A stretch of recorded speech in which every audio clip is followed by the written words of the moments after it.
They say revenge is a dish best served cold. But what happens when that dish has been left to chill for 50 years? What happens when the cold has turned to ice, honed to an edge sharp enough to cut through a whole town's suffocating blanket of lies? This is a story about a debt that has been gathering interest for half a century, and the bill is finally coming due. It's a story for anyone who believes that some secrets should never stay buried. If that's you, make sure you follow, like, and share this with someone who needs to hear it. And hit that notification bell, because the reckoning is just beginning, and you won't want to miss a single shattering moment. I am an old woman now, or so the world sees me. My reflection shows a face etched with the fine lines of time, hands that tremble slightly when I lift my morning teacup. My world, for many years, has been a carefully curated sanctuary, a quiet apartment where the scent of lavender and old, leather-bound books were my only constant companions. It was a fortress of silence, built brick by brick over 5 decades to keep the ghosts of the past at bay. I had convinced myself that the silence was peace, that the solitude was strength. I was wrong.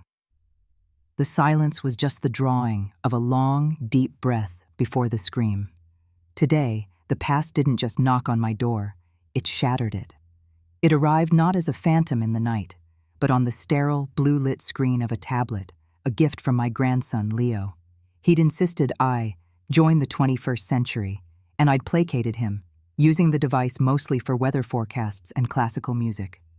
But this morning, a news alert from a forgotten corner of the internet snagged my attention. A name: Oakhaven, my long-abandoned, never-forgotten hometown. It was an obituary. Alistair Davies, former superintendent of the Oakhaven Unified School District, had passed away. The article was a masterpiece of provincial hagiography. They called him a pillar of the community, a titan of education, a man whose legacy was etched into the very bedrock of the town. The prose was sickeningly sweet, thick with the kind of platitudes reserved for men who live their lives under a protective canopy of local influence and feigned piety. I scrolled down, my finger tracing a path through the digital tributes, and then I saw them. Their names, stacked one after the other in the comments section, a trifecta of ghosts rising from a grave I had tried so hard to seal. First, a comment from a Dr. Robert Harrison. Alistair was more than a superintendent. He was a visionary. He understood that history is not just a subject, but the soul of a community.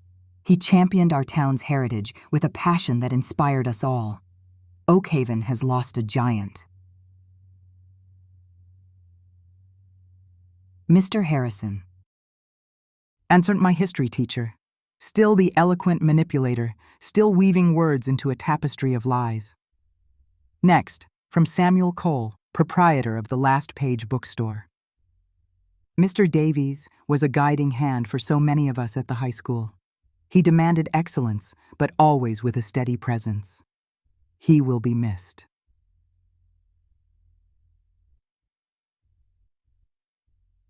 Mr. Cole, my math teacher. His words were as timid and trembling as I remembered his hands to be, reeking of a different kind of fear, the fear of a follower. And finally, from Jack Miller, CEO of Miller Security Solutions. Al was a great man, a straight shooter. He knew how to keep things in line and wasn't afraid to make the tough calls. A real leader. Coach Miller, my gym teacher. His tribute was as blunt and brutish as the man himself. The words of admiration from these 3 men, for the man who had been their silent partner, their enabler, felt like acid poured into an open wound. The air in my quiet apartment grew thick and heavy. The comforting scent of lavender suddenly seemed cloying, the smell of funeral flowers. In that moment, the carefully constructed dam I had built inside my soul didn't just crack, it disintegrated. 50 years of meticulously maintained calm evaporated, leaving behind something cold, hard, and terrifyingly clear. The decision was not made with the hot rage of youth. There was no screaming, no throwing of the tablet against the wall. It was a silent, internal shift, as quiet and as absolute as a glacier calving into the sea. A lifetime of running was over. The quiet life I had built was not a life. It was a waiting room. And my name had just been called. It was time to go back to Oakhaven, not to seek closure, not to make peace, and certainly not to forgive. It was time to collect a debt that had been accruing interest, compounded daily, for 18,250 days. Oakhaven was a town pickled in nostalgia, preserved in the brine of its own self-satisfaction. Driving through the familiar streets was like navigating a dream I couldn't wake from. The oak trees that gave the town its name still formed a dense canopy over Main Street, their leaves dappling the sunlight in the same patterns I remembered from my childhood. The storefronts had new names, but the buildings were the same, their brick facades holding the echoes of 1,000 bygone afternoons. The town hadn't changed because it didn't want to. Change implied something was wrong with the way things were, and Oakhaven was allergic to self-reflection. I had made one phone call before leaving my apartment to a brisk, impersonal real estate agent. I told her I was an alumna of Oakhaven High, looking to retire in the town where I'd had so many fond memories. The lie tasted like ash in my mouth. There was a house for sale, she'd said, an old 2-story on Willow Creek Lane. It had been vacant for years. My childhood home. Of course it was. It had been waiting for me. The key felt cold and alien in my hand. The front door groaned open, a sound of protest from a house that had been silent for too long. The air that rushed out to greet me was stale, thick with the dust of forgotten years and the faint, musty smell of decay. It wasn't the smell of a house. It was the smell of a tomb. As I stepped over the threshold, the floorboards creaked under my weight, each sound a whisper from the past, a greeting from the ghosts I had come to confront. I stood in the entryway, my sensible shoes on the worn linoleum, and I saw her. A flicker in the corner of my eye. A girl of 16, with eyes that were too old and a posture that was perpetually braced for a blow. A girl named Ava, my younger self. A ghost trapped in the amber of this house. This wasn't a place of happy memories, of scraped knees and bedtime stories. This was the place where the dread began. This was the room where my mother would hum, off-key, deliberately ignoring the silence that was growing in her daughter like a tumor. This was the staircase I would climb with a stomach full of stones, heading toward a bedroom that no longer felt like a sanctuary. Unpacking was a strange, disembodying ritual. I had brought only what was necessary, my life condensed into 3 large suitcases. As I began to place my things around the empty rooms, I wasn't just arranging furniture, I was setting up a command center. I placed a sleek, powerful laptop on a sturdy folding table in what used to be the dining room. Its modern black shell, a stark contrast to the faded floral wallpaper. I set out binoculars on the windowsill overlooking the creek, their lenses aimed not at birds, but at the town that lay beyond the trees. Notebooks, pens, a digital voice recorder, and local maps were laid out with military precision. My movements are slower now, it's true. My hands, knotted with the first signs of arthritis, sometimes struggle with a difficult latch or a heavy box. But my mind has never been sharper. The fog of time, which is supposed to soften the edges of painful memories, has for me done the opposite. It has distilled them, clarified them, turned them into pure, high-octane fuel. As I moved through the hollow rooms, wiping away layers of dust, I felt a transformation taking place. I was no longer the scared girl who fled this town in the dead of night with nothing but a bus ticket and a secret that was tearing her apart. I was not the quiet, reclusive woman who built a fortress of books and lavender. I was someone new. I was the architect of Oakhaven's reckoning. And this house was no longer my prison. It was my fortress. The Oakhaven Diner was a living museum, a testament to the town's resistance to the passage of time. The red vinyl on the booth seats was cracked, the chrome on the napkin dispensers was pitted, and the air was thick with the holy trinity of small-town aromas, stale coffee, sizzling bacon, and gossip. It was the town's central nervous system, and I had come to tap into the main line. I took a booth in the corner, settling myself with the deliberate, careful movements of a frail old woman.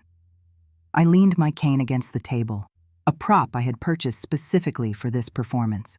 From here, I could see the entire room. From here, I could watch. It didn't take long. A bell chimed over the door, and there he was. Mr. Harrison, the celebrated town historian. His hair was a distinguished silver now, perfectly coiffed. He wore a tweed jacket that looked expensive even from across the room. He moved with the same unearned confidence, the same easy charm that had once captivated a classroom of impressionable teenagers. He was immediately surrounded, a little cluster of adoring locals hanging on his every word as he held court near the counter. He gestured with a theatrical flair, his voice a low, sonorous hum that carried across the diner. He was performing, just as he always had. His life was his stage, and the town of Oakhaven was his captive audience. I watched him smile, a practiced, benevolent smile that didn't reach his cold, calculating eyes, and I felt a familiar chill. A few minutes later, I saw movement near the back of the diner. A man slipped into a booth, his shoulders hunched, his movements furtive. Mr. Cole, the math teacher. He now ran the local bookstore, a quiet, dusty haven called The Last Page. He looked like a man made of mismatched, anxious parts. His hands trembled as he picked up a sugar dispenser, his eyes darting around the room as if expecting to be caught doing something wrong. He looked older than Harrison, though they were the same age. He looked withered, consumed from the inside out by a quiet panic. He was a bundle of exposed nerves, and I cataloged the tremor in his hands, the sweat on his brow, the way he flinched when the waitress set his coffee down too loudly. Fear was his equation, and he had been trying to solve it his entire life. Then the door chimed again, this time with a force that made the glass rattle in its frame. Coach Miller lumbered in, a human battering ram. He was bloated, his face a permanent florid red, his thick neck straining against the collar of his polo shirt, which bore the logo of his company, Miller Security Solutions. The irony was so thick, I could taste it. The man who had made me feel the most unsafe in the world was now selling safety to the entire town. He clapped the owner on the back with a boom that echoed through the diner, his laughter too loud, too forced. He was a caricature of masculine bravado, a man desperately projecting strength to hide the rot within. Seeing them like this, withered, aging, haunted men, stripped of the authority of their old classrooms, did not bring me peace. It brought me focus. The sight of their gray hair, their thickening waistlines, their weary eyes didn't diminish their monstrosity. It magnified it. It meant they had been allowed to live entire lives, to be respected, to be pillars of their community, while the girl they had broken was left to pick up the pieces in silence. My plan, which had been a cold, abstract concept, now had faces. It had vulnerabilities. Harrison's ego, Cole's terror, Miller's bluster. I sat there for an hour, sipping my now cold tea, a fragile old woman in the corner booth, completely invisible. I watched them. I cataloged their habits, their interactions, the way they moved through the world they believed they owned. I was no longer a victim hiding in the shadows. I was a predator, learning the patterns of my prey. I paid my bill, leaving a modest tip, and walked out of the diner, my cane tapping a steady, rhythmic beat on the pavement. The hunt had begun. Later that evening, the house was quiet, except for the hum of the new refrigerator and the chirping of crickets outside the window. I had found a box in the attic, sealed with yellowed tape. My mother must have packed it away after I left. Inside were my old yearbooks, high school report cards filled with glowing comments, a faded blue ribbon for a science fair, relics from a life that belonged to someone else. I pulled out the yearbook for my junior year. I flipped through the stiff, glossy pages, past the smiling, hopeful faces of people whose names I no longer remembered, and then I found the faculty section. There he was, Mr. Harrison.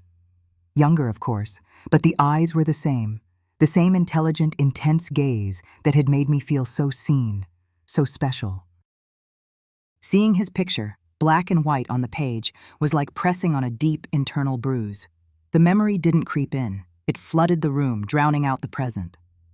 The scene materialized around me, vivid and inescapable. I was 16 again, hungry not just for knowledge, but for validation.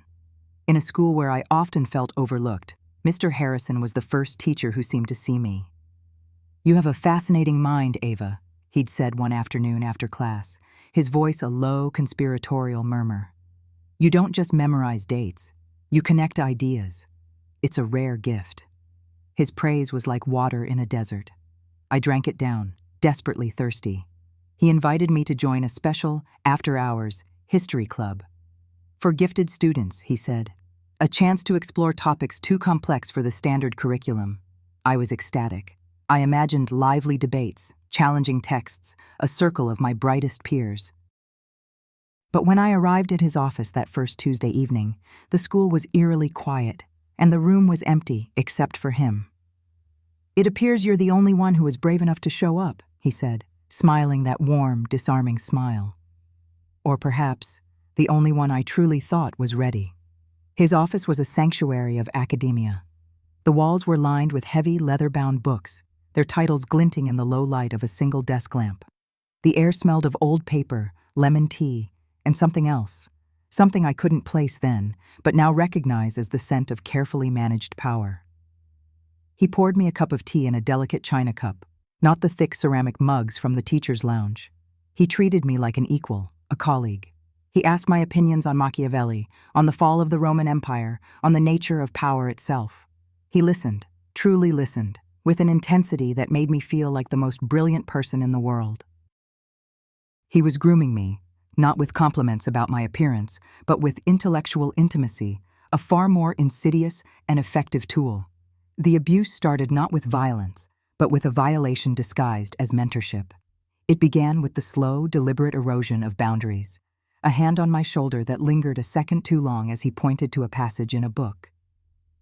Sitting a little too close on the small sofa in his office, our knees brushing. He would frame these moments as part of our special intellectual connection. "Some ideas, Ava," he'd murmur, his voice close to my ear, "can only be truly understood through a kind of shared energy, a proximity of minds." In that dusty office, surrounded by maps of ancient empires, he redrew the map of my world.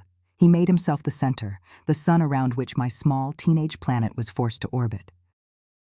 He isolated me, convincing me that our club was a secret to be cherished, that the other students wouldn't understand the depth of our conversations.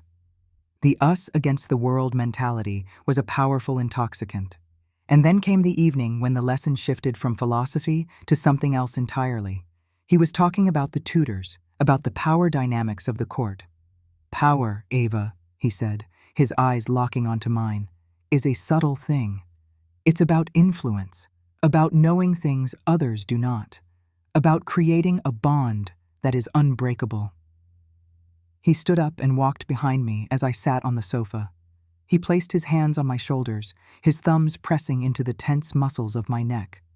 "For instance," he whispered, his breath warm on my skin, "I understand your ambition, and you are beginning to understand the sacrifices required to achieve it. This is our secret understanding."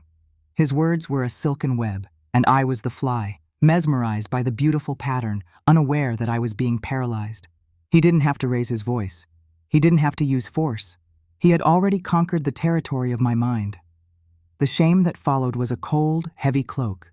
He had made me a collaborator in my own violation. He called it our secret understanding. I called it shame, a shame so profound, so suffocating, that it had stolen my voice for 50 years. I blinked, and the dusty office dissolved. I was back in my childhood home, an old woman holding a yearbook. The ghost of that 16-year-old girl was standing beside me, her eyes pleading. The memory hadn't weakened me. It hadn't sent me spiraling back into fear. It had solidified into a block of pure, cold rage in my chest. The shame he had so expertly crafted and gifted to me all those years ago was no longer a burden. It was a weapon. And I was finally ready to use it. The quiet hum of the old refrigerator was the only sound in the house on Willow Creek. A low, constant vibration that seemed to run parallel to the thrumming in my own veins. The initial fury that had driven me back to Oakhaven had settled, not into peace, but into a cold, hard resolve. I had the targets, I had the motive, but I was an old woman in a house full of ghosts. Vengeance, I was discovering, was a project that required a modern toolkit. I could not do this alone. I picked up the phone, my thumb hovering over the contact picture for a long moment. My grandson Leo. A picture of him at his university, grinning, his mortarboard askew, a future of jurisprudence and justice shining in his eyes. a sense of justice that hadn't yet been corroded by compromise or defeated by the grim realities of the world. I felt a pang of guilt for what I was about to do, to use that bright-eyed optimism as a tool. But it was a small sin compared to the ones I was here to confront. I pressed the call button.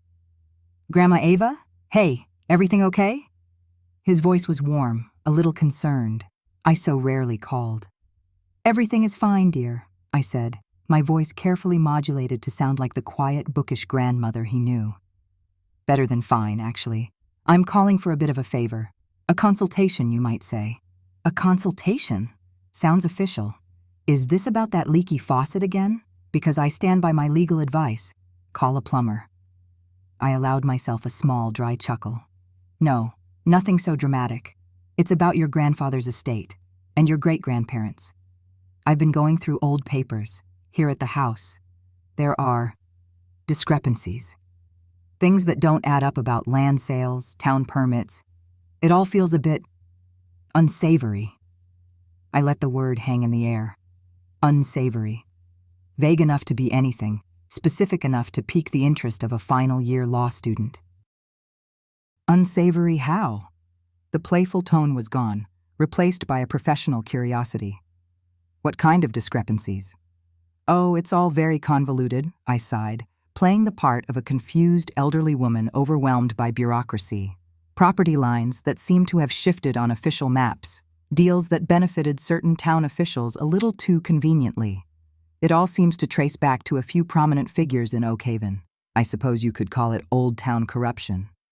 "Corruption," he repeated, savoring the word. "Like real, old-school, small-town corruption? Who are we talking about?" "I'd rather not say just yet. I don't want to cast aspersions without proof," I said, the irony a bitter taste in my mouth. "That's where you come in, Leo. I'm an old woman with a library card. You understand the digital world. I need to know how to find public records, how to follow a paper trail that might exist only in ones and zeros now. And I need to do it without the whole town knowing I'm poking around." There was a pause. I could almost hear the gears turning in his head, the puzzle pieces clicking into place. This wasn't just helping his grandmother with dusty paperwork. This was a case. "You want me to teach you how to be a ghost online," he said, a note of excitement in his voice. "And maybe look into some things for you?" "Precisely," I said. Could you spare a weekend for your old grandmother's sudden turn as a detective? A weekend, Grandma, for this? I'll clear my whole schedule. I'll be there Friday night." He saw it as a game, a thrilling intellectual exercise, a chance to apply his burgeoning skills to a real-world scenario. I saw it as something else entirely. I was handing my grandson a shovel and asking him to help me dig graves. He arrived with a laptop bag full of gadgets and a mind full of theory. He spent Saturday transforming my quiet, musty command center. He installed firewalls and VPNs on my computer, showing me how to route my searches through servers in countries I'd never heard of. He walked me through encrypted messaging apps and taught me the delicate art of crafting search queries that could unearth decades-old municipal records and property deeds without tripping any alarms. "The key is to look like you're not looking for anything specific," he explained, his fingers flying across the keyboard. "You pull a wide net of public data, then you sift through it offline. That way, your specific interests, say, every transaction involving a Mr. Harrison from 1980 to today, aren't flagged on a server somewhere." He was brilliant. He showed me how to access archived versions of local news websites, how to find cached social media profiles, how to be invisible. Then he moved on to the physical world. He produced a handful of small black squares, no bigger than a sugar cube. "Discrete listening devices," he said with a conspiratorial grin. "State of the art. Long battery life, motion activated, and they upload audio to a secure cloud server. Just get one of these within 15 feet of your target, and you'll have a live feed on your phone." He placed one on the underside of my kitchen table to demonstrate. "See? No one would ever look here." I stared at the tiny, malevolent-looking object. He saw a gadget from a spy movie. I saw a tool for harvesting confessions. He was giving me ears to place inside the walls of my enemies' lives. "It's a lot to take in, I know," he said, misinterpreting my silence. But it's fun, right? Like our own little John Grisham novel. Yes, dear, I said, placing my hand over his. It's fun. He saw a game. I was gathering ammunition. And my first shot had to be aimed not at the soldiers, but at the one who had blessed their war. The following week, after Leo had returned to his world of textbooks and mock trials, leaving me armed and dangerous, I made another call. Mrs. Albright, my former guidance counselor, still lived in the same immaculate colonial on the other side of town. Her voice on the phone was exactly as I remembered it, thin, brittle, like dry leaves skittering across pavement. I introduced myself as Ava Thorne, a former student, and spoke of a desire to give back to the community, perhaps by endowing a small scholarship for promising girls at Oakhaven High. The bait was taken. An appointment was set. Her house smelled of bleach and regret. It was a sterile, airless place, every surface polished to a blinding sheen, as if she were trying to scrub away not dirt, but memories. The air was thick with the scent of lemon polish and something else, something metallic and faintly sorrowful. She greeted me at the door, her body rigid, her smile a thin, practiced line. Her eyes, pale and watery behind gold-rimmed glasses, were the same. They were eyes that assessed, catalogued, and dismissed you all in the same cold glance. Miss Thorne, how lovely to see you again, she said, though there was no recognition in her face. I was just another name from a forgotten file. Please come in. We sat on stiff, antique chairs in a living room that felt more like a museum exhibit than a place where life was lived. I carried a small gift bag. Inside was a lush, green peace lily, its white spathe like a flag of surrender. This is for you, I said, placing it on her gleaming coffee table, for all your years of service to the students of Oakhaven. How very thoughtful, she murmured, her eyes flicking to the plant and then back to me. Now, you mentioned a scholarship? I let her guide the conversation for a while, talking about endowment funds and criteria for selection. I spoke in glowing terms about my time at Oakhaven, a calculated fiction. Then, I carefully began to steer the conversation. You know, I said, leaning forward with a confidential air, I've often thought about the girls I went to school with. The ones who struggled. The ones who had what you might call troubled histories. It must have been so difficult, guiding them. Her posture stiffened almost imperceptibly.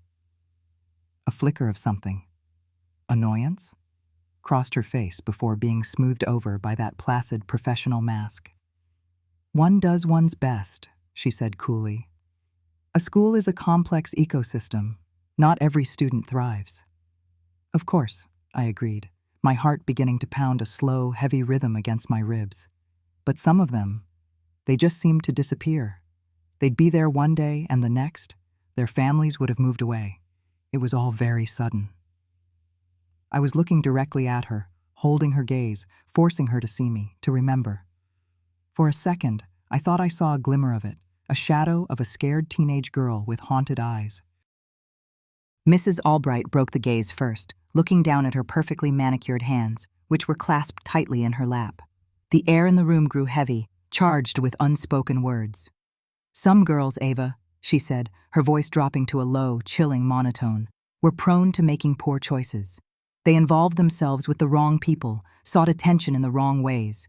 The school and the community did its best to manage the consequences. There it was, not just a dismissal, not just an excuse.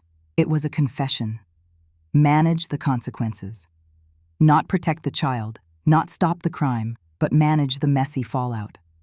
She was the cleaner, the one who mopped up the blood and whitewashed the walls to preserve the pristine reputation of the institution and its predatory staff. My rage was a physical thing, a hot stone in my chest, but my face remained a mask of sympathetic understanding. I see, I said softly. Yes, that makes sense. It was a different time. I didn't stay much longer. We finalized the imaginary details of my donation, and I left her in her sterile, bleached house. But I left something else behind. Nestled deep in the rich, dark soil of the peace lily, shielded by a plastic wrapper, sat one of Leo's tiny black squares, a silent, patient witness. Her words weren't a memory. They were Exhibit A. The sterile smell of Albright's house, that sharp, acrid scent of bleach, followed me home. It clung to my clothes, my hair. It was the scent of erasure, of trying to scrub a stain so deep it had soaked into the very foundations. And it triggered another memory, one that didn't smell of chalk dust and old paper like Harrison's office, but of something else, something clammy and desperate. After Harrison, the world had tilted. The clean lines of logic and reason blurred. Numbers, once my friends, became my enemies. The elegant certainty of a solved equation was a mockery of the chaos inside me. My grades in Mr. Cole's math class, once a source of pride, began to plummet, and he noticed. The flashback came unbidden, as they always did. I was standing not in my kitchen, but in his classroom after school. The air was stale, smelling of pencil shavings and the faint, sweet odor of the chalk dust that always seemed to coat him. He had offered extra help. I knew, even then, what kind of help it would be. Mr. Cole's abuse was different from Harrison's. Harrison was a predator who cloaked himself in intellectual superiority, a charismatic monster who made you feel complicit in your own violation. Cole was pathetic. He was a weak man, his hands always damp with sweat, his eyes darting around the empty classroom as if expecting to be caught at any moment. There was no grand seduction, no twisted philosophy.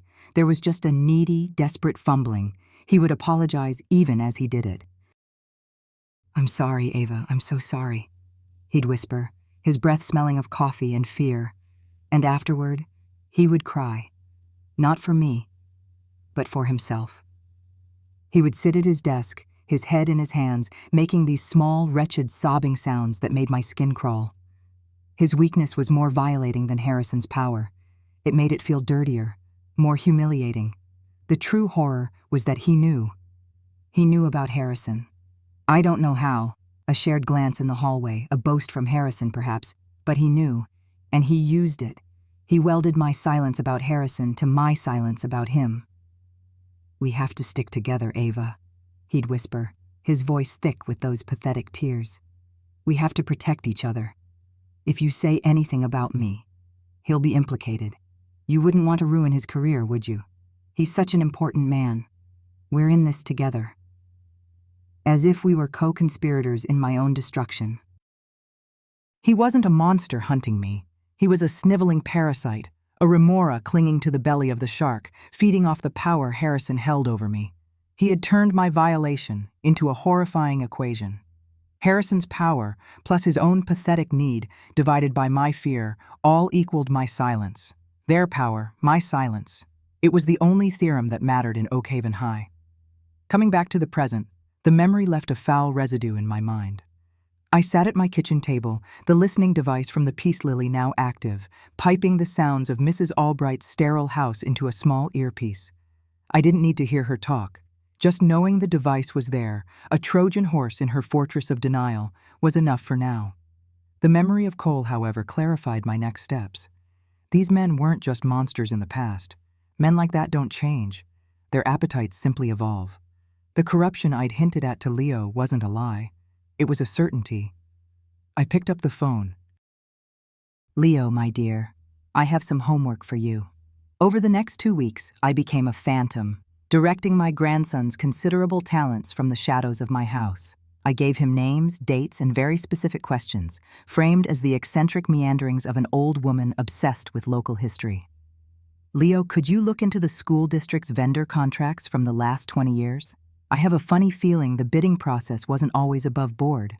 Focus on security services if you can." A few days later, Leo called back, his voice buzzing with the thrill of the hunt. "Grandma, you were right. It's not just a feeling. Miller Security, run by a former coach, a man named Frank Miller, has had the exclusive, non-competitive contract for 22 years.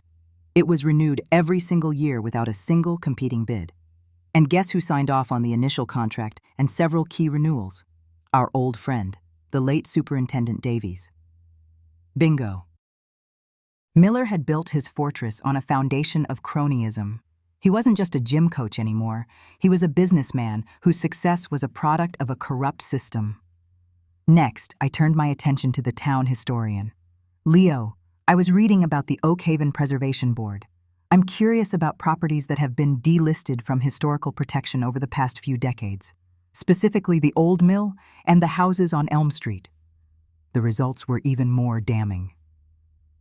"This is incredible, Grandma," Leo reported, a new note of seriousness in his voice. "William Harrison has been on that board for 30 years. On at least 5 occasions, he personally oversaw the delisting of a protected property, citing structural instability or historical insignificance. And in every single case, the property was sold within months, for a fraction of its market value, to a holding company. A holding company whose registered agent is Harrison's brother-in-law. The man who had feasted on my history was now devouring the town's. His reputation as a guardian of the past was a lie, a shield for his avarice. I had him. But Cole was the ghost, the quiet one. His life seemed smaller, more contained.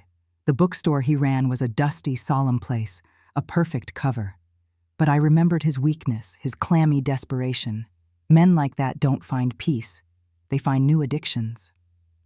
"Leo," I said, my voice quiet. "This is a strange request.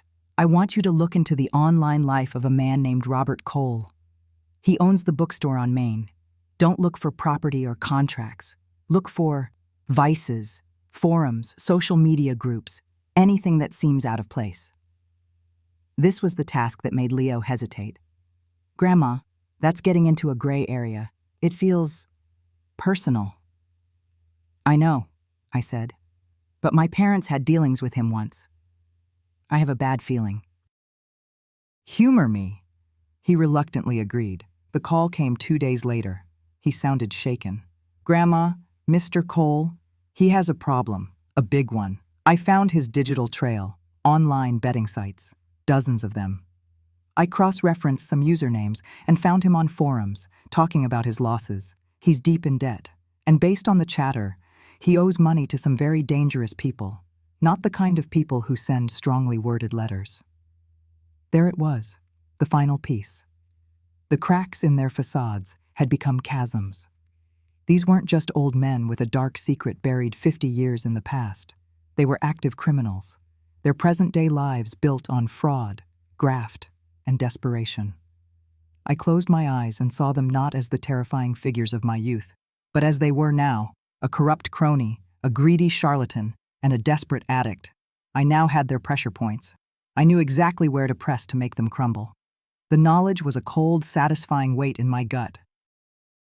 I had the means. I had the leverage. The plan was crystallizing, each man's downfall a chapter in a book only I was writing. I felt a surge of power, a feeling I hadn't known since before I met them. But with that power came the memory of my ultimate powerlessness. I had tried to pull away from them once. After weeks of Cole's pathetic, weeping assaults, a kind of defiant numbness had set in. I decided I was done. I stopped showing up for Harrison's special sessions in the history club. I developed a sudden, recurring migraine that always flared up right before my math tutoring with Cole. I was foolish. I thought I could just walk away. I thought my silence was enough of a price. They sent Coach Miller to collect the debt. The memory hit me with the force of a physical blow, so sharp and vivid I could smell the chlorine. I was in the girls' locker room after swim practice. It was late, the winter sun already set, casting long, distorted shadows through the high windows. The only sounds were the dripping of the showers and the distant hum of the pool filter. The air was thick and damp, heavy with that chemical tang that always caught in the back of your throat. He appeared at the end of the long bank of green metal lockers, blocking the only exit. He wasn't smiling his usual bluff, hearty coach's smile. His face was slack, his eyes small and hard. There was no seduction in his approach, none of Harrison's intellectual maneuvering or Cole's pathetic pleading. This was a different kind of transaction. This was enforcement. "Ava," he said, his voice a low growl that didn't echo in the tiled room so much as get swallowed by it. "You've been missing some appointments. The guys are worried about you. They think you're getting ideas." I backed away, my bare feet cold on the damp floor. My heart was a frantic bird beating against the cage of my ribs. "I've been sick." He took a slow step forward and another. He was a large man, bloated and powerful, and he seemed to suck all the air out of the room. "No, you haven't. You've been thinking, and we don't want you to think. We just want you to be a good girl, to be grateful for the special attention you're getting." He cornered me between the lockers and the tiled wall. The cold of the tiles seeped through my thin t-shirt. I could smell the stale sweat on him, the scent of cheap deodorant failing its task. This wasn't about desire. It was about power. It was brutal, efficient, and designed for one purpose: to terrify me into absolute, unconditional submission. It was a message, delivered on behalf of all three of them. He held me down on the cold, tiled floor. His weight was crushing. His voice was a rasp in my ear, a snake's whisper, full of venom. "You ever breathe a single word of this to anyone," he hissed, his face inches from mine. "Not your parents, not a friend, not a soul. We will ruin you. We will tell everyone you're a liar, that you wanted it. We will ruin your family. Your father's business will dry up overnight. We will make sure no one in this town ever speaks to you or your parents again. Do you understand me? No one will ever believe you." He punctuated the threat with a final, brutal act of violation that left me gasping on the floor. The world a kaleidoscope of pain and flickering fluorescent lights. He stood up, adjusted his track pants, and looked down at me with utter contempt. "Be at History Club tomorrow," he said. And then he was gone. I lay there for a long time, the sound of the dripping showers counting out the seconds of my new life. The girl who loved books and equations, the girl who believed in rules and fairness, the girl who thought she had a future, she was gone. He had murdered her on that cold, tiled floor. That was the day the girl named Ava died. That was the day I became pregnant. Revenge, I have learned, is not an act of passion. It is an act of engineering. It is architecture. For Thomas Harrison, the man who built his life on the crumbling foundations of history, the weapon had to be his own legacy. He worshipped at the altar of public perception, so I would burn the temple down with him inside it. The process began not with a bang, but with a quiet click. In the command center of my childhood home, bathed in the blue light of a laptop screen, I drafted the first missile. Leo had set up a series of encrypted email accounts, ghost addresses that evaporated after a single use. This one was for a young woman at the Oak Haven County Chronicle, a journalist named Sarah Jenkins. I'd read her work. She was hungry, sharp, and possessed a disdain for the town's ossified old guard. She was perfect. My fingers, steady and sure, typed the subject line, a footnote to Oak Haven's history. The body of the email was brief, almost clinical. "Miss Jenkins, you have written extensively about the unimpeachable character of Mr. Thomas Harrison. Enclosed is a primary source document from his past that suggests a different narrative, a story he has worked very hard to erase. I trust your journalistic integrity will compel you to investigate its authenticity." The attachment was a high-resolution scan, a single page torn from a 50-year-old diary.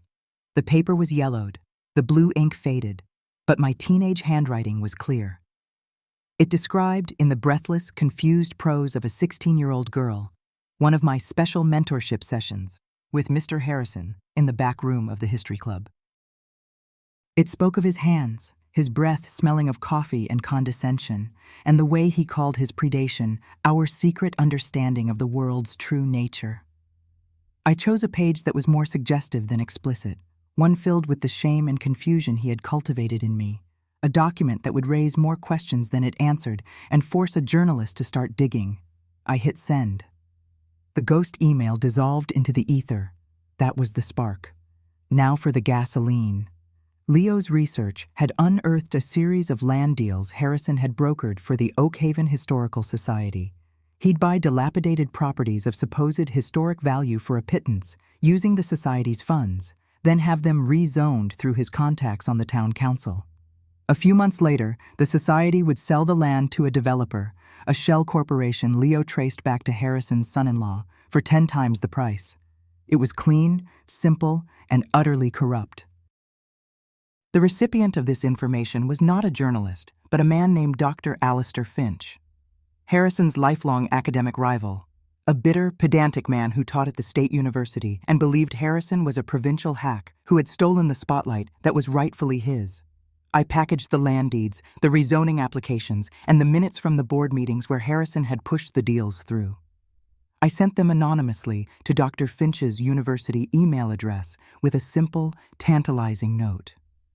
It seems Oakhaven's beloved historian is also a master of creative finance. Perhaps it is time for a peer review. Then I waited. Patience is the armor of the Avenger.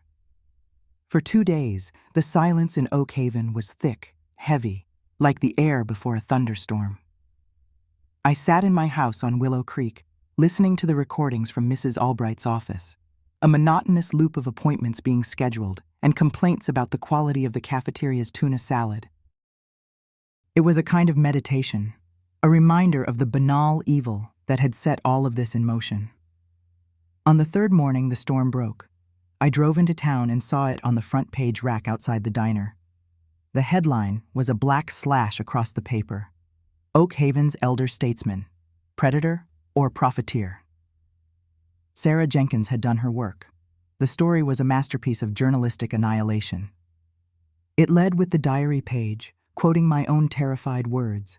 She'd found 2 other women from my era who, emboldened by the anonymity she offered, shared similar stories of Harrison's mentorship.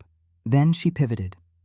Citing documents leaked from a concerned academic source, she laid out the land fraud scheme in meticulous, undeniable detail. Dr. Finch had clearly been more than happy to help. The article didn't just accuse Harrison, it vivisected him. It took his life's work, his books, his lectures, his carefully constructed persona as the wise, benevolent keeper of the town's flame, and held it up to the light, revealing it as a hollow shell. His wisdom was a cover for his appetites. His civic pride was a mask for his greed. I sat in the diner, the same one where I had watched him hold court just weeks before, and I listened. The whispers were everywhere. Always thought there was something off about him. My daughter was in his club. The Historical Society? My God, my uncle donated to them for 30 years. I saw him once that day. He was scurrying from his car into his house, his face the color of old parchment. He looked smaller, shrunken. The weight of public adoration, once his shield, had become a crushing burden of shame. His phone would be ringing. Reporters, lawyers, the board of the Historical Society, his family. His legacy wasn't just tarnished, it was a heap of ash. I felt a cold, clean satisfaction, one down. But as Harrison's world smoldered, my focus had already shifted. The architect's work is never done until the last pillar falls. My next target was a creature of a different sort, not a predator of pride, but one of fear and weakness. Mr. Cole, the accountant, the man whose vice was numbers. Leo, my brilliant, unsuspecting nephew, was the key. He saw this as a complex puzzle, a game of digital cat and mouse against corrupt town officials. He had no idea he was building a guillotine. So, the target is a gambler? He'd asked over our secure video call, his eyes bright with intellectual curiosity. And you want to, what? Build a platform to trap him? I want to build a ghost, Leo, I had replied. A beautiful, convincing ghost of a website, an offshore betting platform. High stakes, exclusive, by invitation only. It needs to look real, feel real. It needs to smell like money and desperation. He had grinned. I can do that. We'll call it Poseidon's Table. Sounds exclusive, a little dangerous. For a week, Leo worked his magic. He built a masterpiece of digital illusion. Poseidon's Table was sleek, dark, and filled with flashing odds for obscure European sporting events. It had secure-looking login portals and testimonials from fabricated high rollers. But its most ingenious feature was hidden. It was the customer support, the AI grief counselor. Gamblers, especially those in deep, are often isolated, I explained to Leo. They feel like no one understands. We'll offer a support chatbot, Dr. Anya. We'll program it to be empathetic, non-judgmental, a safe space for them to confess their fears, their anxieties, their mistakes. You want to record the chats, Leo stated, his brow furrowing slightly. I want to understand the enemy's mindset, Leo. It's for the investigation. He accepted it. He built Dr. Anya, a sophisticated chatbot whose algorithm was designed to ask leading, therapeutic questions, to validate feelings, to draw out the poison. It was a digital confessional, and Cole was about to become its most devout parishioner. The trap was baited. I didn't approach Cole directly. That wasn't the way. I used the town's existing network of gossip. I fed an anonymous tip to a man I knew from my surveillance, a fellow patron of the sad, smoky bar where Cole sometimes went to drink away his losses. The tip was simple, a glitch in the system on Poseidon's table. A surefire bet on a Swedish hockey game, a guaranteed win. Men like Cole live for the guaranteed win. It's the myth that keeps them at the table. Through the tracking software Leo had installed, I watched him take the bait. The first deposit was small, then a larger one. He drained his savings account, then his meager retirement fund. He was chasing the guaranteed win, which of course, Leo's algorithm ensured would never pay out. It would get close, tantalizingly close, then slip away at the last second. As his funds dwindled, his desperation grew. And as I knew he would, he turned to a loan shark. A particularly nasty one, whose business card I'd had a third party accidentally drop in the bookstore a week prior. The loan was substantial, the interest rate crippling. Cole placed it all on one final, desperate bet. And then, with a single keystroke from Leo's dorm room hundreds of miles away, Poseidon's table pulled the plug. The bet was a catastrophic loss. The site froze. His money was gone. His world had imploded. That's when I made my move. I didn't call. I just showed up at his dusty, failing bookstore, The Last Word. The irony was not lost on me. He was sitting behind the counter, staring at his computer screen, his face a mask of gray despair. The shop was empty, smelling of decaying paper and failure. He looked up as the bell over the door chimed, and when he saw me, there was no recognition, just the vacant look of a man who has lost everything. "Mr. Cole," I said softly. My voice was calm, gentle, the voice of a potential savior, not a ghost from his past. He flinched at the name. "Who are you? The store is closing." "I think you should stay open for this," I said, pulling up a wooden stool. I placed my small digital recorder on the counter between us. "I heard you were having some trouble. With numbers." His eyes, sunken and bloodshot, narrowed. "I don't know what you're talking about." "Oh, I think you do," I said. "You're a man who understands equations, Mr. Cole, assets and liabilities. You've just found yourself on the wrong side of the ledger. You owe some very unpleasant people a great deal of money. You've lost your life savings. You are, in a word, ruined." His breathing became ragged. How could you know that?" "I know a lot of things," I said, my voice still even. "I know about your fear, your weakness. I know you were never the mastermind. You were just the lackey. The one who was too scared to say no to Harrison." Recognition finally flickered in his eyes, a dawning horror that was 50 years late. Me, I confirmed. I pressed a button on the recorder. A synthesized, calming female voice filled the silent bookstore. It was Dr. Anya. "It's okay to feel overwhelmed, Richard," the AI voice said. "Let's talk about the root of this anxiety. You mentioned Mr. Harrison. Tell me more about your relationship with him." Then came Cole's own voice, tinny and strained from the recording, thick with self-pity. "He had power over everyone. Always did. If you weren't with him, you were against him. He made us do things with the students."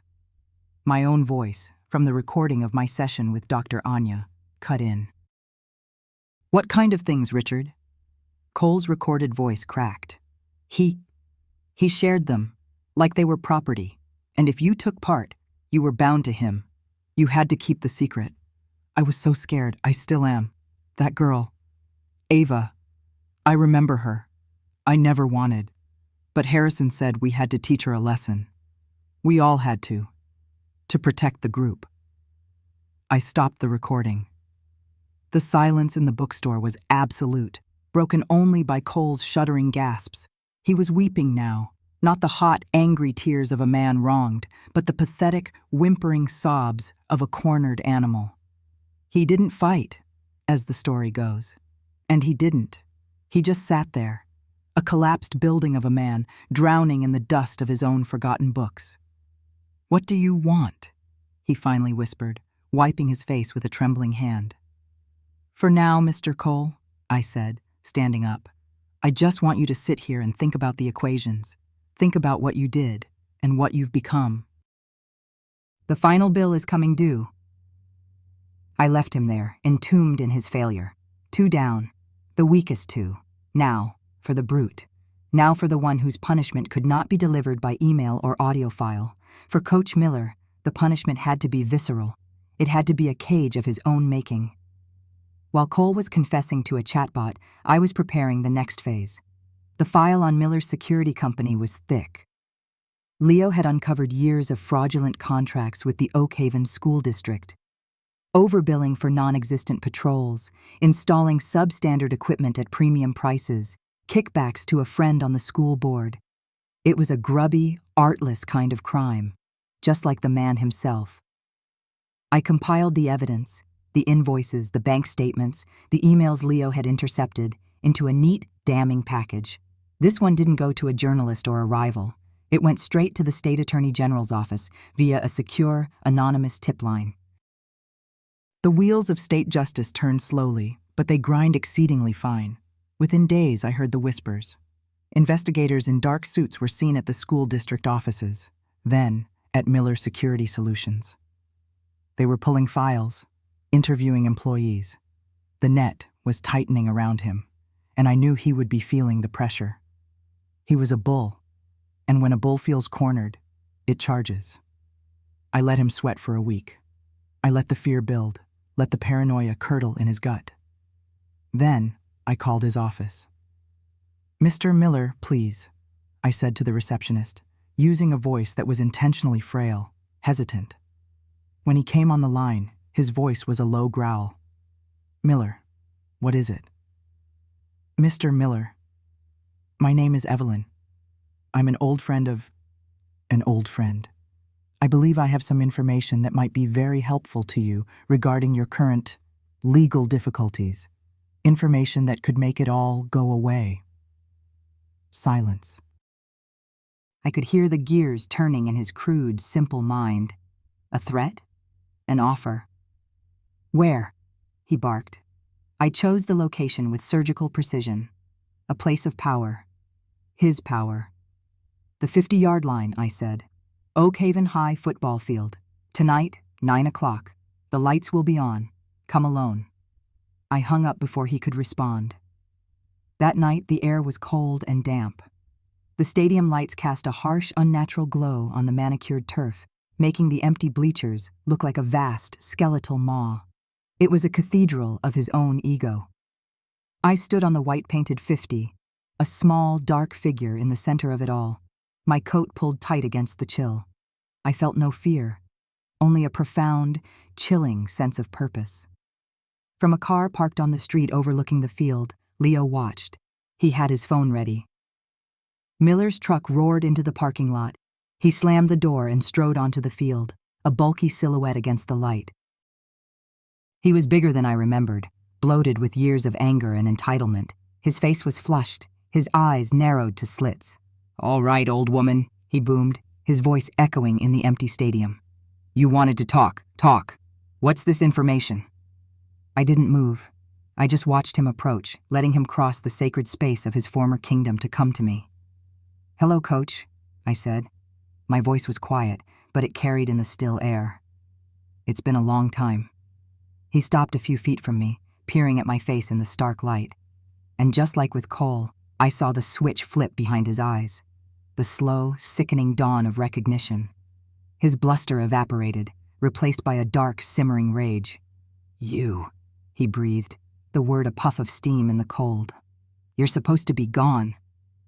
"I was," I said, my voice as steady as a surgeon's hand. "But I came back. I find I have a lot of memories of this place. Of you. I remember everything, Coach Miller." "I remember the weight room, I remember the smell of sweat and chlorine. I remember you telling me that some girls need to learn to keep their mouths shut. His face contorted into a mask of pure fury.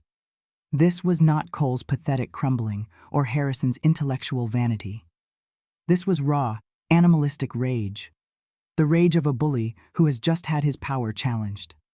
"You senile old hag!" he roared, taking a step forward, his fists clenching. "You're trying to blackmail me? You think you can ruin me with some 50-year-old story?" "I don't need to," I said calmly, my gaze locked on his. "Your greed is already doing that. I'm just here for the final lesson. The one you never taught me. The one about consequences."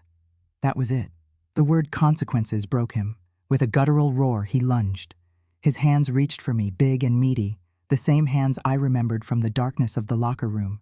It was exactly what I had planned, exactly what I expected. I didn't scream. I didn't even flinch. I just stood my ground. At that exact moment, the night was split apart by the piercing wail of a siren, growing rapidly closer. Red and blue lights flashed against the stadium bleachers. Leo had made the call the second Miller started his charge. Miller froze, his hands inches from my coat.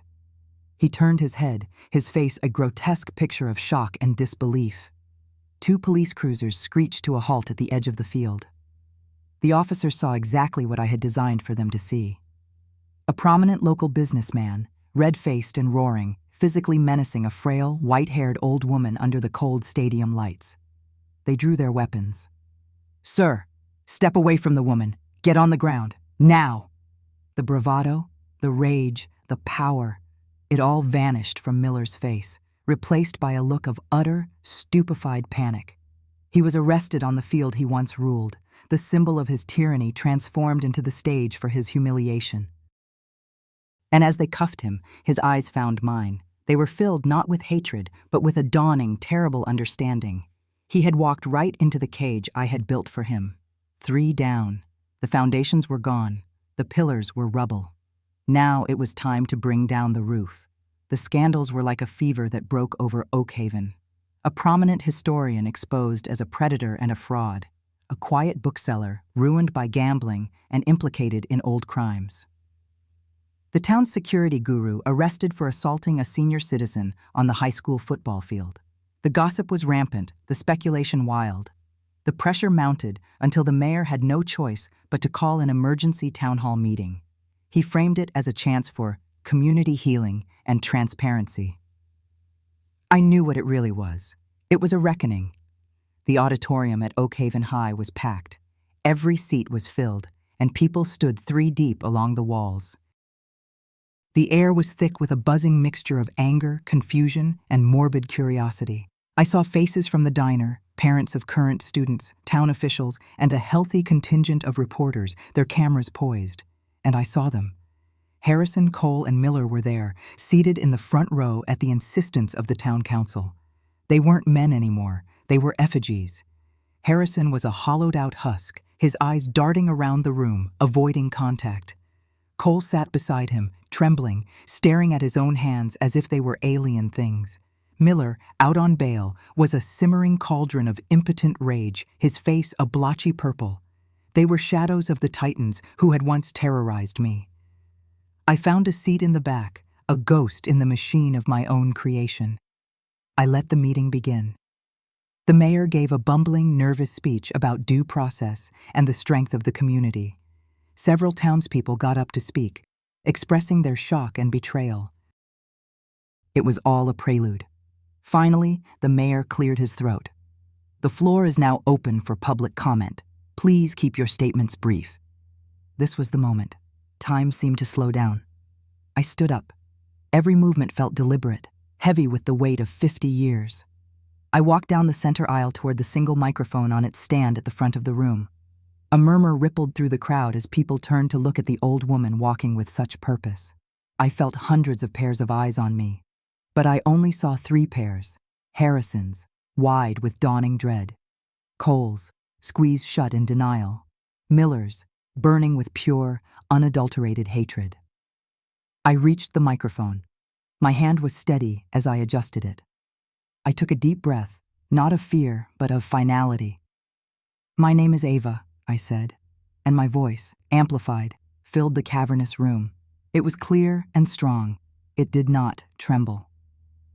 52 years ago, I was a student at this high school.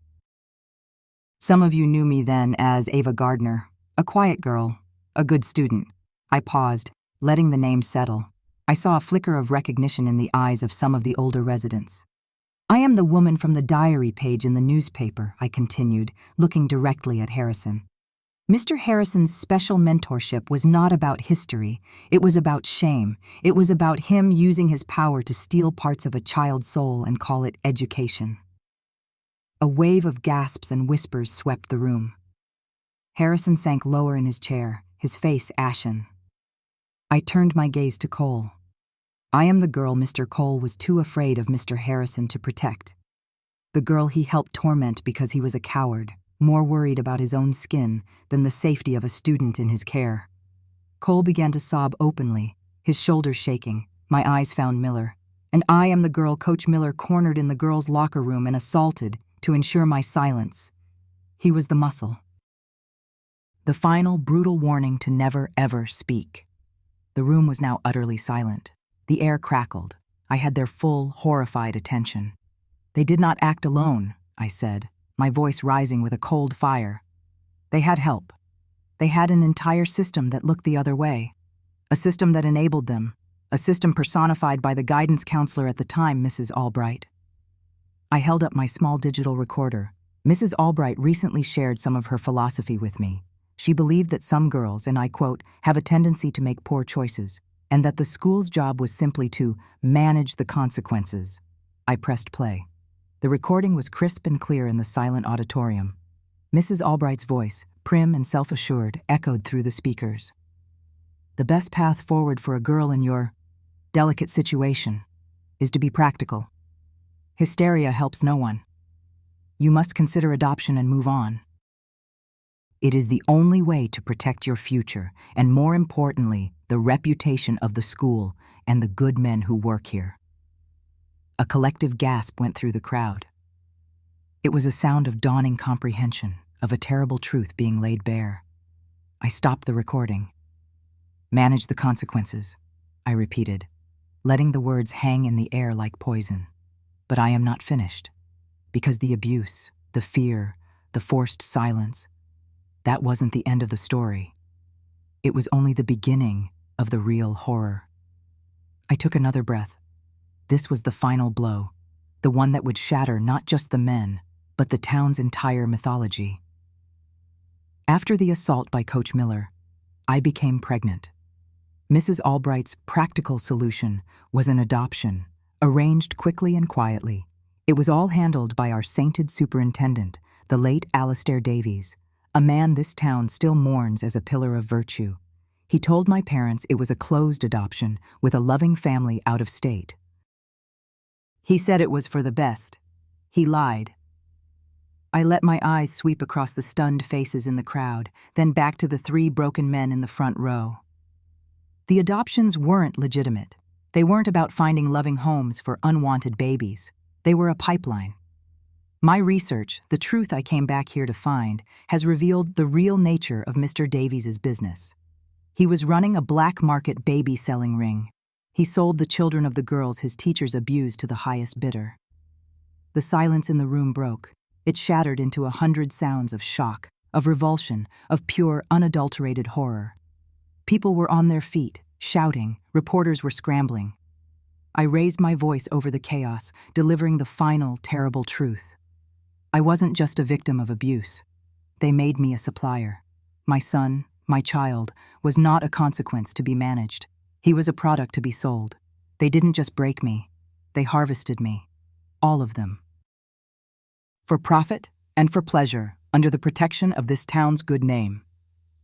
I stepped back from the microphone. My work was done. The truth was out. A raging fire that would consume everything. I looked at Harrison, Cole, and Miller one last time. They were no longer monsters. They were just pathetic, empty men, staring into the abyss I had opened up before them. The harvest of thorns was complete. Oak Haven didn't burn with fire. It smoldered. A slow, acrid burn of shame that crept from house to house, a pestilence of whispers and downcast eyes. The truth, once unleashed, had become the air itself, thick, suffocating, and impossible to ignore. I watched it all from the front window of my house on Willow Creek, the same window I'd once stared out of as a girl, dreaming of escape. Now it was my observation post, the glass a barrier between my world and the one I had just set ablaze. Cars with government plates, sleek and dark like funeral beetles, became a common sight crawling through the town's wounded streets. Stern-faced men and women in severe suits moved with a purpose Oak Haven hadn't seen since the last big mill closure. They were the federal investigators, the reapers sent to harvest the rot I had exposed. They descended on the school district offices, carrying out boxes of files that seemed to sag with the weight of decades of secrets. They interviewed people at the diner, their quiet questions cutting through the clatter of cutlery and nervous chatter. The whole town was a crime scene. Leo sat with me most days, a silent, anchoring presence in the eye of my self-made storm. He'd bring me coffee, a newspaper, or just sit in the armchair across from me, his law books abandoned on the floor. He rarely asked if I was okay. He was smart enough to know that was a question without an answer. Instead, he'd read aloud a headline, his voice flat and factual. State revokes Harrison's credentials. Historical Society Board resigns en masse. I would just nod, my gaze fixed on the creek outside, its water endlessly moving, indifferent. Cole's bookstore is shuttered. There's a closed by court order sign on the door. The loan sharks he was involved with are also being rounded up. Apparently, they were part of a larger syndicate. Another nod. The information registered, but it didn't land. It was like hearing a weather report for a distant country. These men, these titans who had held dominion over my life, my body, my memory, were now just names in a criminal docket. Their empires, built on my pain and the pain of others, were being dismantled, brick by rotten brick. The day they came for Mrs. Albright was overcast, the sky the color of old bruises. A single unmarked sedan pulled up to her manicured lawn.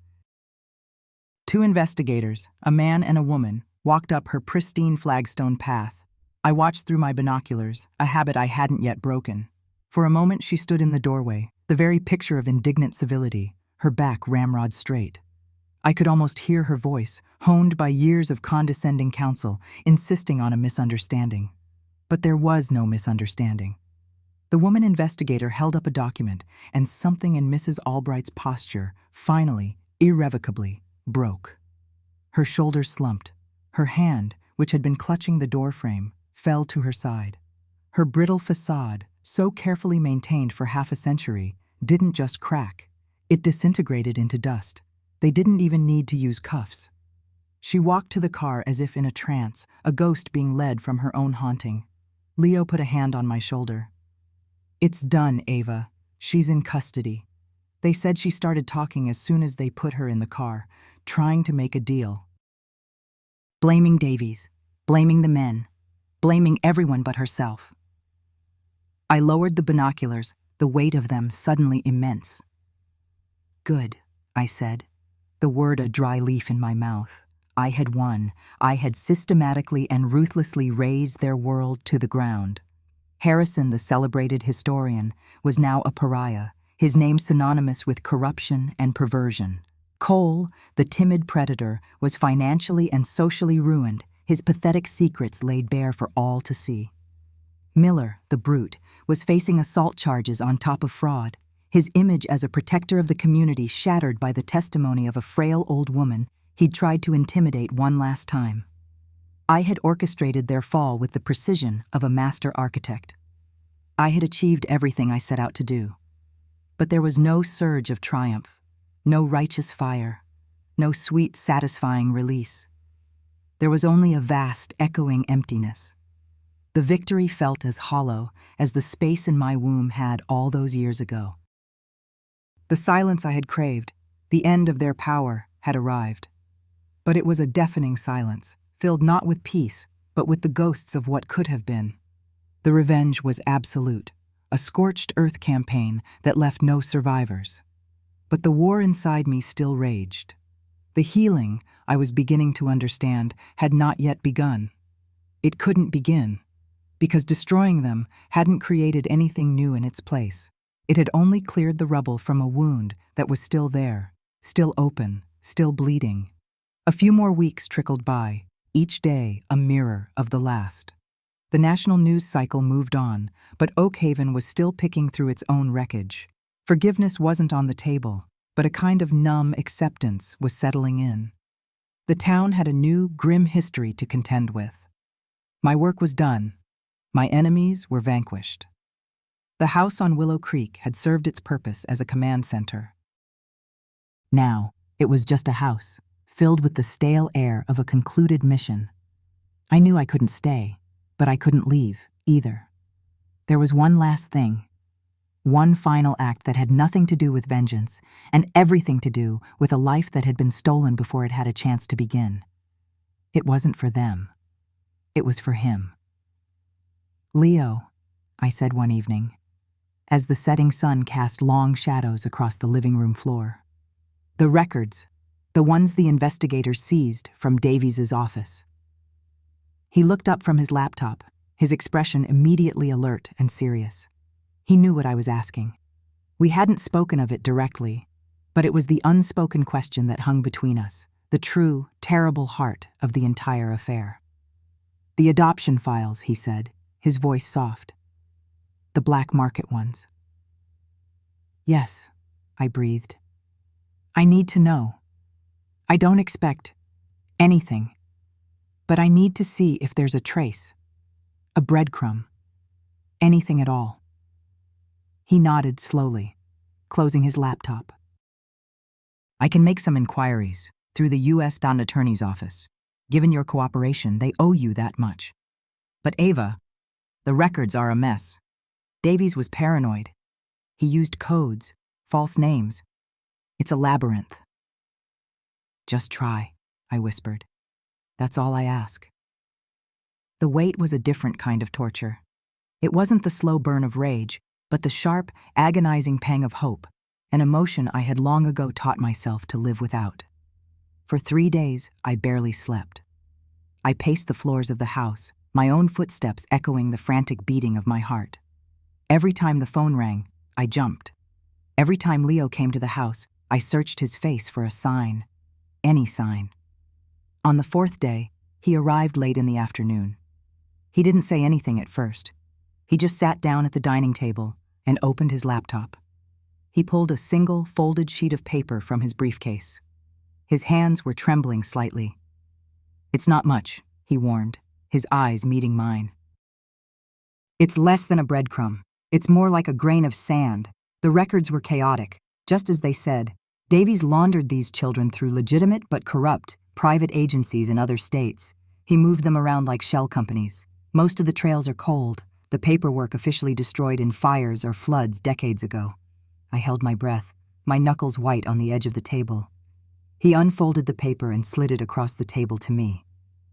"But we found a thread, a single entry in a private ledger, cross-referenced with a hospital discharge form that was misfiled. It's not a person, Ava.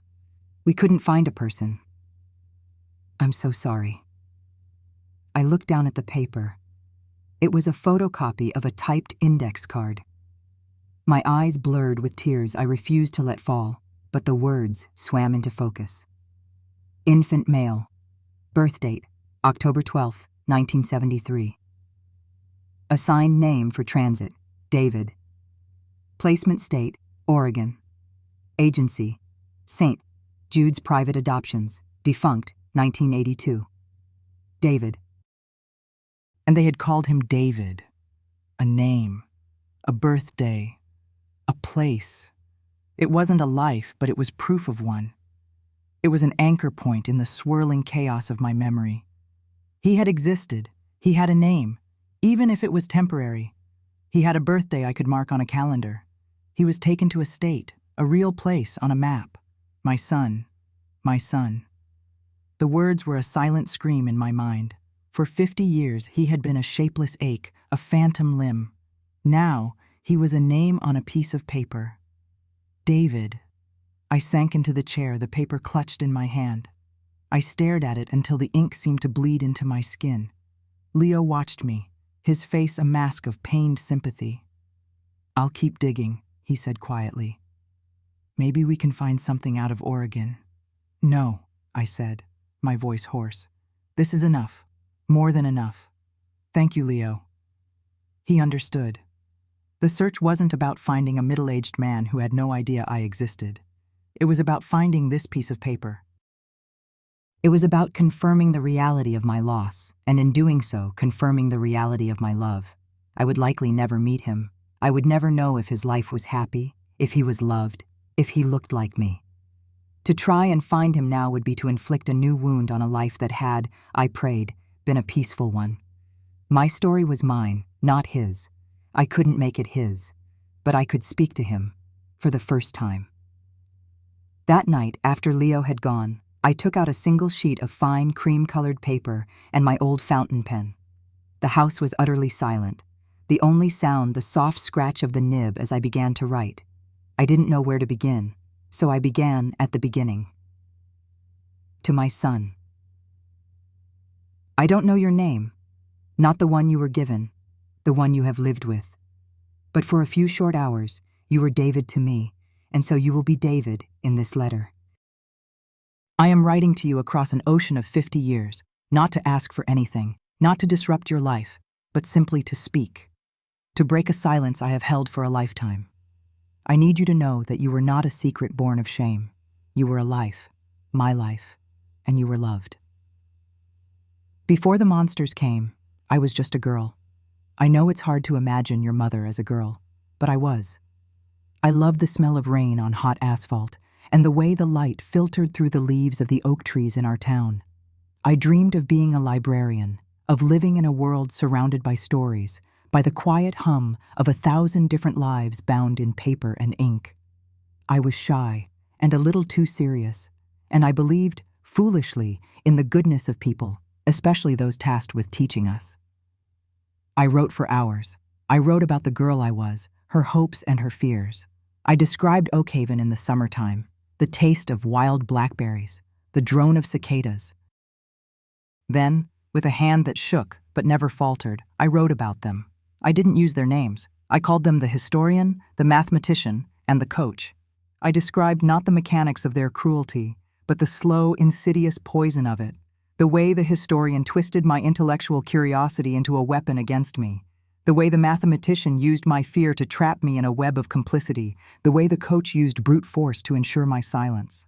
I wanted him to understand the world I had been trapped in. They tried to take everything from me. They took my voice, my trust, my belief in a safe world. They made me a prisoner in my own life, a ghost in the hallways of my own school. And in their final, terrible act of dominion, they made me a mother and then stole you from me. I want you to know, David, that the moment I knew you were growing inside me was the first time in a long time I hadn't felt alone. You were a tiny, secret spark of life in the midst of so much death. You were my defiance. They thought they were breaking me, but they were wrong. They had inadvertently created a bond so fierce, so powerful, that it would outlive them and their wretched legacies. I remember the day you were born in a sterile, secret room far from home. I was not allowed to hold you. I was not allowed to see your face. I only heard your cry, a thin, furious sound that pierced through the fog of my pain and fear. It was the most beautiful sound I have ever heard. It was the sound of life. They took you away immediately, and the silence that followed has lasted for 50 years. They told me I would forget. They said it was for the best, but I never forgot. Not for one single day. There is a room in my heart that has been kept for you, and only for you, for my entire life. In that room, I have imagined you. I have imagined your first steps, your first words. I have pictured you learning to ride a bike, scraping your knee, going to your first day of school. I have wondered what you love, what makes you laugh, what you dream about at night. I have loved you in silence, a vast, unconditional love for a person I have never known. My tears finally came then, but they were not the hot, bitter tears of rage I had cried into my pillow as a girl. They were not the cold, numb tears of despair I had felt in the years that followed. These were different. They were warm, cleansing, a gentle rain after a long drought. They fell onto the page, blurring the ink, baptizing the words with a grief that was finally allowed to be just grief, unburdened by the weight of vengeance. I came back to Oakhaven to face the monsters. I did it for the girl I was, but I also did it for you. I needed to burn down the world that they had built so that the truth of you could have clean air to breathe. My revenge is complete. Their names are ruined, their lives are over. But that victory brought me no peace. Peace is only coming now, as I write these words to you. My greatest hope, the only one that truly matters, is that you were loved. I hope you had parents who cherished you, who read you stories and tucked you in at night. I hope you had a childhood filled with joy and laughter. I hope you have grown into a good and happy man. I hope your life has been everything mine was not. Your existence is my victory. Your happiness is my revenge. I will not send this letter. It is for me to write and for the universe to hold. It is my final truth. I love you. I have always loved you. I will always love you. Your mother. I read the letter over once, my hand resting on the page. Then, I folded it carefully and slid it into a small wooden box I had bought for this exact purpose. It was a simple box, made of dark cherry wood, unadorned. I clicked the small brass latch closed. The sound was soft, but it echoed in the silent house like a final definitive period at the end of a very long sentence. As I held the box in my hands, a lifetime of tension seemed to drain out of my body. My shoulders, which had been hunched for 50 years, relaxed. The knot in my stomach, a constant companion, untied itself. The silence was still there, but it had changed. It was no longer the oppressive, suffocating silence of a secret. It was a peaceful silence, a quiet space. It was the sound of a wound that had finally been cleaned and bandaged, ready at last to begin the slow, painful work of healing. My revenge didn't bring me peace. It was a necessary storm, a controlled burn to clear the land. But peace came from this. From speaking the truth to the one person who needed to hear it most, even if he never would. From acknowledging my love, my motherhood, my loss. From transforming my son from a ghost of pain into a memory of love. The silence was over. My own story could finally begin. The world is full of stories like mine, hidden in quiet towns and silent hearts. They are the stories that shape us, the secrets we carry. What secrets do you carry? And what would it take for you to finally break your own silence? Share your thoughts in the comments below. Your story matters.